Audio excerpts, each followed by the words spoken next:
Be careful who you match with on Tinder. This occurred last night into the early morning. I had to move to a new location for work, and I'm quite far from my hometown. All my work projects were put on hold due to inclement weather, so I've been stuck at home. It's only been a couple of weeks since I arrived, and I don't know anyone here yet.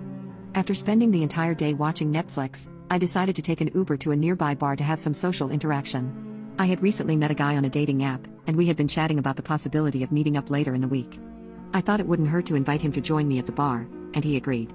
We met up at the bar and spent about 3 hours there. We weren't inebriated, but we had a pleasant evening. He was a medical technician, had pets, and had even traveled to the same place as I had at one point. We really hit it off, and he seemed like a great date. I extended an invitation to him to come over for a glass of wine. We drove to my place in his car. However, instead of having wine, we headed straight to the bedroom and spent the next couple of hours there. Afterward, things took a strange turn. He asked if he could stay the night.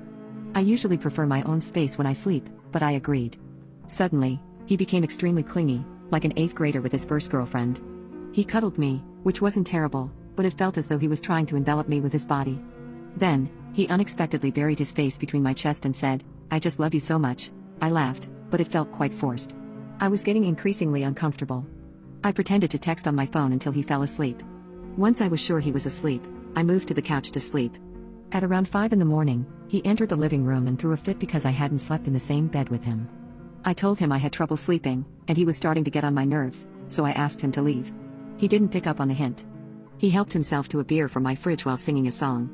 Then, he took my phone and demanded the password so he could call some friends over. This was beyond bizarre. I confronted him and told him to get out. He dropped my phone on the floor and gave me a threatening look. My pet raccoon, yes, I have a raccoon, was getting frightened. I got right up in his face and warned him to leave or I'd call the police. He became furious, claiming he'd end up in jail and probably extradited to Colorado, not the state we were in, if I called the cops.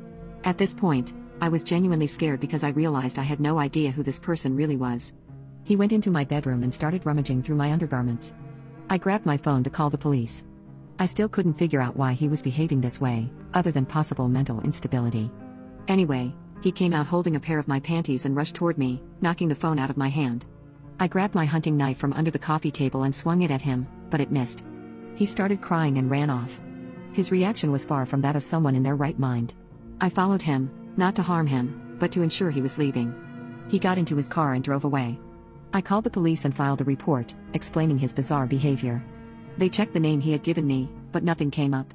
It seemed the name was fake, and his personality and life on his dating profile were probably all fabricated. It was just a terrible experience.